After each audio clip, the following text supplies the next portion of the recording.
Welcome back to our channel easy சமையல் and rangoli. நிறைய பேர் கேட்டுட்டே இருந்தாங்க நீங்க தான் குக் பண்றீங்களான்னு. ஆனா நான் குக் பண்றது இல்ல, என்னோட மாமியார் தான் குக் பண்றாங்க. நான் வாய்ஸ் ஓவர் மட்டும் தான் கொடுக்கறேன். வாங்க வாங்க வாங்க வந்துட்டோம். ஹாய்.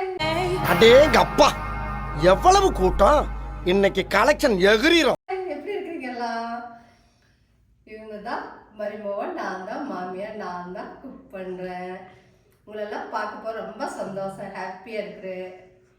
ஓகேவா? இதுமே டெய்லி பார்க்க போறோம் நம்ம எல்லாரும். எப்பயுமே வந்து குக் பண்றப்போ ஒரே ஃபன்னா இருக்கும். சந்தான சார் காமெடி மாதிரி பொட்டேட்டோ, இந்த பொட்டேட்டோ. நான் நல்லா பண்றனோ இல்லையோ, ஆனா நீ நல்லா பண்ற. ஸோ அதனாலையும் பேக்ரவுண்ட் நாய்ஸ்னாலையும் நான் லைவ் ஆடியோ போடுறது இல்லை. உங்களுக்காக நாங்கள் சீக்கிரமா வந்து மைக் வாங்குறோம், கண்டென்ட் போடுறோம், சீனா மாத்துறோம். Okay okay super. ஸோ எங்களுக்கு எல்லாரும் வந்து சப்போர்ட் பண்ணுங்க, லைக் பண்ணுங்க, ஷேர் பண்ணுங்க, சப்ஸ்கிரைப் பண்ணுங்க, மறக்காம பெல் ஐகானை கிளிக் பண்ணுங்க. Thank you for